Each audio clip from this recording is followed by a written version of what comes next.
Mesdames, Messieurs, bonjour à toutes et à tous.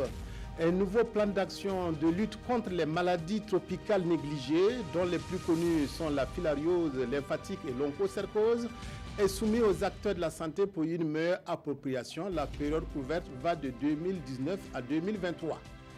Ibeka remporte sans coup férir la présidentielle malienne face à Soumaïla Cissé avec plus de 67% des voix. Le président sortant remplit pour un nouveau mandat de 5 ans au palais de Koulouba, selon les résultats provisoires publiés ce matin par la commission chargée de l'organisation du scrutin.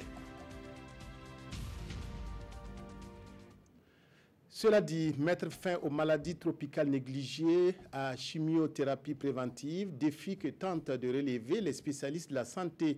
Ces maladies sont la filariose lymphatique, l'onchocercose, la schistosomiase, le trachome et les vers intestinaux.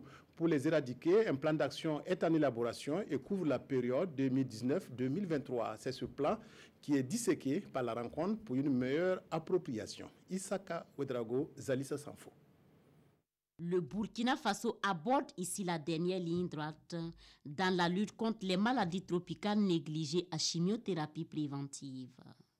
Il s'agit de faire en sorte que ces maladies disparaissent à tout jamais du pays des hommes intègres. Et si cet objectif est atteint, d'ici à 2023, l'on ne parlera plus jamais de filariose lymphatique, de trachome, de vers intestinaux, ni d'onchocercose au Burkina Faso. Nous allons accompagner le gouvernement à ce sujet et nous espérons que dans les 18 mois à venir, le Burkina va par exemple déclarer au niveau de l'OMS que vous avez éliminé le trachome. Le but également de pouvoir assurer que nous puissions éliminer les différentes autres maladies tropicales négligées, mais il y a beaucoup d'efforts à faire.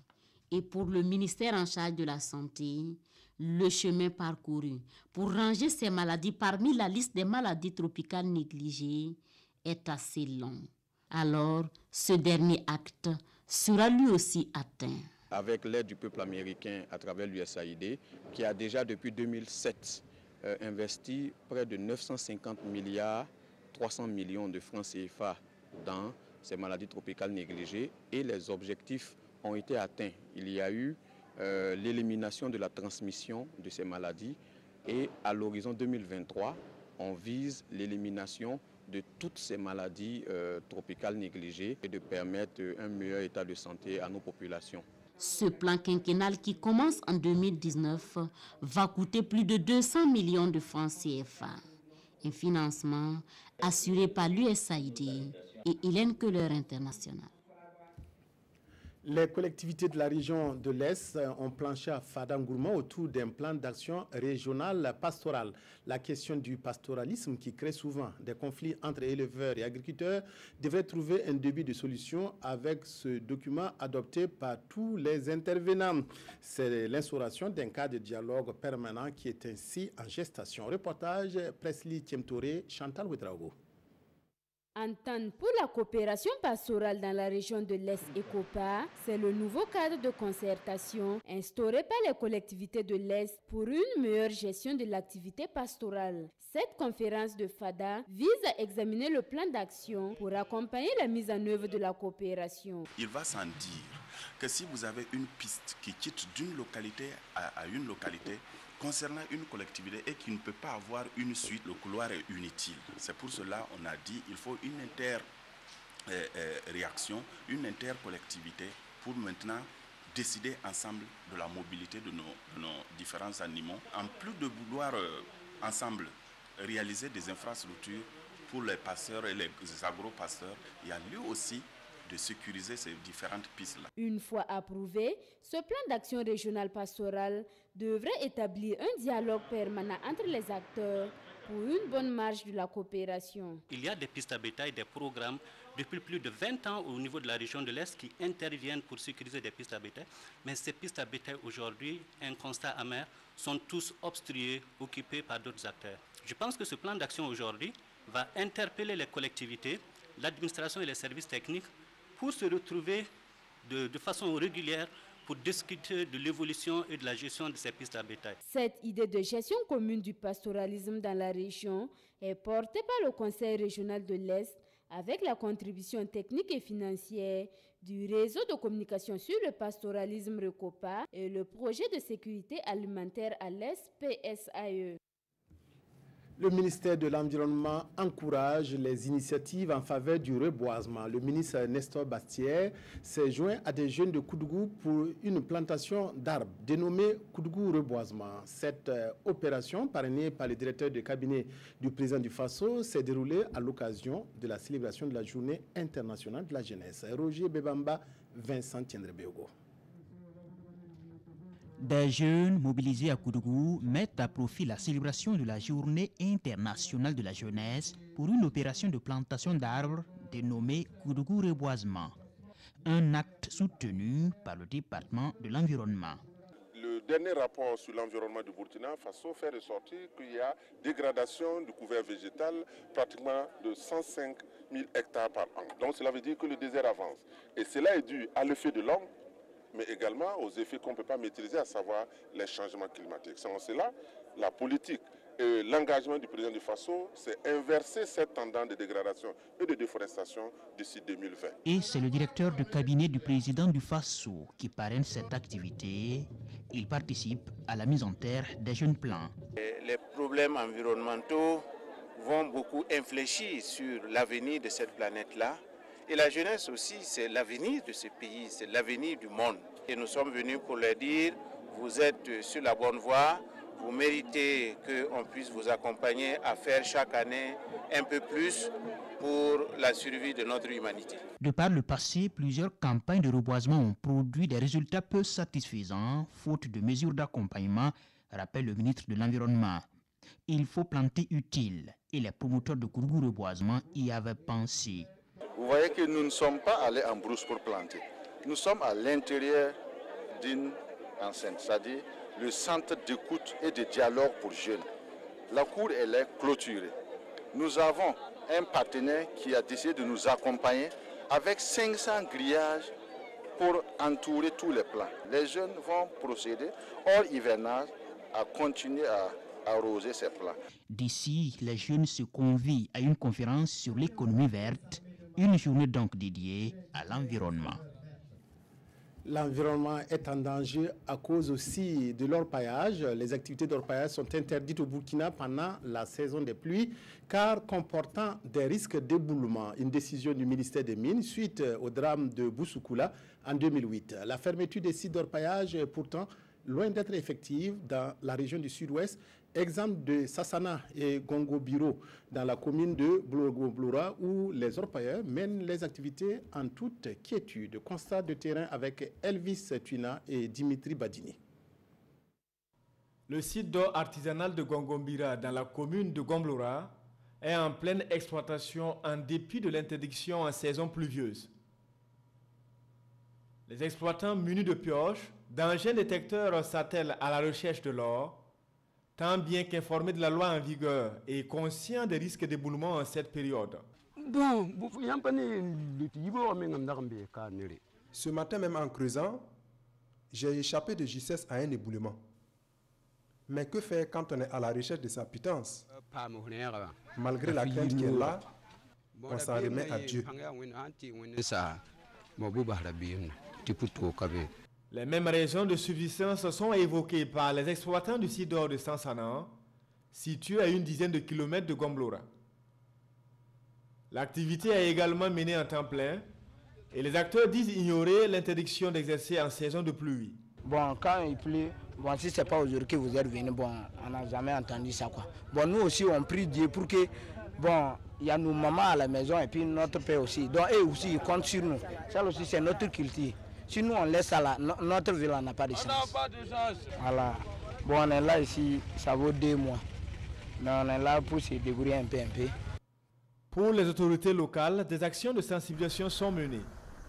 Malgré tout, les orpailleurs au péril de leur vie jouent à la sourde oreille. Ce qu'on fait, c'est l'approche, c'est la sensibilisation. On le convoque chaque fois, on fait passer le communiqué. Pendant cette période-là, il y a trop d'éboulements. Beaucoup de gens qui perdent leur vie. L'an passé, je sais qu'on a enregistré dans notre commune une dizaine de décès. La fermeture des sites d'orpaillage au Burkina est prévue du mois de juin au mois d'octobre. Ainsi, le maire invite les orpailleurs au respect strict de la loi afin d'éviter des pertes en vie du fait des éboulements. Jusqu'où ira la guéguerre entre policiers et conducteurs de taxi-moto à Bobo-Dioulasso? Un conducteur de ce qu'on appelle communément un tricycle aurait essuyé des tirs de sommation après avoir refusé d'obtempérer. Une passagère du tricycle a été blessée, ce qui a suscité la colère de certains habitants de la ville de Sia qui ont manifesté hier nuit. Reportage Karim Ilboudo, Amadou Lougué. Le carrefour non loin de l'ancien palais de justice est envahi par des manifestants, bloquant le passage des différentes voies aux usagers. Ce tricycle entaché de sang est au cœur de l'incident. Son conducteur aurait refusé d'obtempérer aux ordres de la police. Il aurait alors essuyé des tirs, blessant ainsi une passagère à bord selon ses témoins. Bon, ce que moi j'ai constaté, je suis venu trouver foule ici, que c'est un policier qui a tiré sur le mototaxi. Bon, nos mamans, oui, j'ai vu le mototaxi, c'est plein de sang. Bon, nos mamans aussi rentrent dans le mototaxi là. C'est pour cela que je me suis arrêté. Le tricycle arrêté là, il a une plaque de matriculation. Voilà, il a une plaque de matriculation. C'est ce qu'on connaît. Voilà. Il part, tu prends le plaque de matriculation. Il ne peut pas s'enfuir du pays. Il va être toujours en circulation. À chaque fois que tu es sur la voie là, un jour tu vas le prendre. Que s'est-il véritablement passé? Y a-t-il eu bavure de la part de la police? Une enquête est ouverte pour situer les responsabilités. En attendant, le conducteur de l'engin à 3 roues est retenu pour les besoins de l'enquête. La passagère blessée, elle, est admise aux urgences de l'hôpital Sourou Sanou de Bobo-Dioulasso. Si l'on s'en tient aux propos des agents de santé trouvés sur place, sa vie est hors de danger.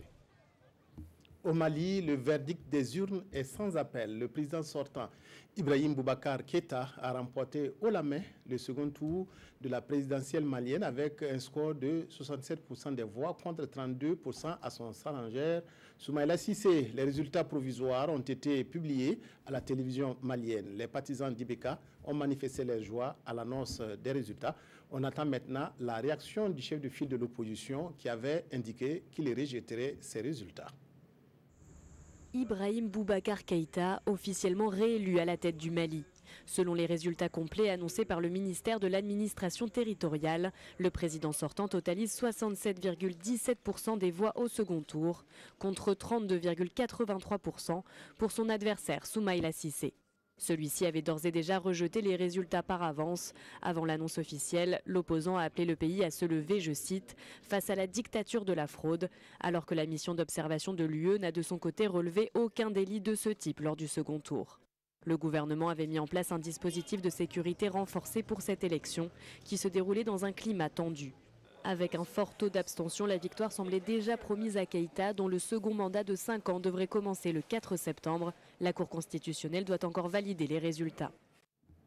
Lula est-il un Don Quichotte qui signe? L'ancien président brésilien, en prison depuis quelques mois, est officiellement candidat à la présidentielle d'octobre prochain. Son dossier a été déposé hier par ses partisans avec toutes les chances d'être invalidé par les autorités compétentes. Luis Inácio Lula da Silva étant condamné pour corruption dans l'affaire Petrobras. Il est en prison, mais il est candidat. Au Brésil, l'ancien chef de l'État Lula se présente à la prochaine élection présidentielle en octobre. Des milliers de militants de gauche se sont réunis hier à Brasilia alors que le Parti des travailleurs déposait la candidature de son chef historique. Une candidature qui devrait être invalidée et portée par l'ancien maire de Sao Paulo, Fernando Haddad. J'aimerais que Lula soit ici, avec nous, au moment où nous formons ensemble le ticket présidentiel qui remportera la prochaine élection. Nous savons ce qui se passe au Brésil. Nous savons que Lula a été piégé. Nous savons que son procès est prévu depuis le début pour qu'il ne puisse pas se présenter. C'est une imposture.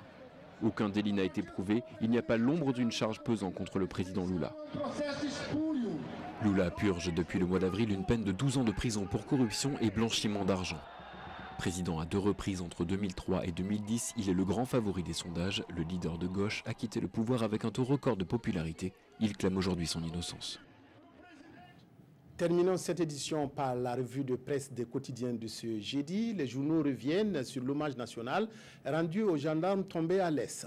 la présidentielle malienne et ses résultats publiés aujourd'hui sont passés aussi à la loupe. Tobom Evelyne Dabiri. Les quotidiens de ce jour rapportent l'inhumation des 5 gendarmes tués le 11 août dernier alors qu'ils revenaient d'une mission d'escorte dans l'est du Burkina. Tristesse et consternation au cimetière municipal de Gounguin, relate le quotidien. Une souffrance d'autant plus vive que les Pandores à qui l'État a rendu hommage sont partis à la fleur de l'âge. Le MDL Serge Sanou, né le 7 octobre 1991, est le plus vieux des 5. Il totalise 4 ans, 3 mois et 26 jours de service, précise le journal. Pour les familles des victimes, rapporte Sidoya, ces départs prématurés sont difficiles à accepter, mais elles s'en remettent à Dieu et appellent les autorités à plus de courage et d'abnégation dans la lutte contre les forces du mal. Un combat qui exige la franche collaboration des populations, souligne le chef d'état-major général des armées dans les colonnes d'aujourd'hui au Faso, car, déplore-t-il dans ce même journal, lorsque les terroristes commettent leur forfait, ils repartent parfois vivre avec cette même population. Des groupes terroristes sont en train de vouloir se réfugier dans cette grande forêt de l'Est qui, à cette période, est très boisée avec des routes impraticables. Mais les FDF n'auront de choix que de s'y adapter. C'est pourquoi Oumarou Sadou n'exclut pas des manœuvres à pied, explique ce journal. Hors de chez nous, l'actualité reste dominée par l'attente des résultats au Mali. Mais a-t-on encore besoin des résultats, s'interroge l'observateur Palga. En vérité, écrit le doyen des quotidiens, les vrais inconnus dans cette affaire sont le taux de participation et le score du locataire actuel du palais de Koulouba, tant la victoire de celui qui a obtenu 41% au premier tour contre 17% pour son challenger ne semble souffrir d'aucun doute. Dans tous les cas, c'est aujourd'hui en principe que les Maliens sauront qui de Ibeka et de Soumaïla Cissé devra conduire leur destinée pour les 5 ans à venir. Pour leur analyse Sidoya, la double revendication de la victoire par les 2 protagonistes ne pourra prospérer dans un Mali unique et indivisible. En somme, la pluie qui fouette le Mali ne saura s'accommoder d'une crise consécutive à la volonté des 2 individus au soir de leur carrière politique, conclut ce journal. Voilà, les journaux ont bouclé hier nuit et les résultats sont tombés ce matin au Mali. 67,10% pour Ibrahim Boubacar Keïta. C'est tout pour cette édition. Merci de votre aimable attention à la RTV. Excellent après-midi à toutes et à tous.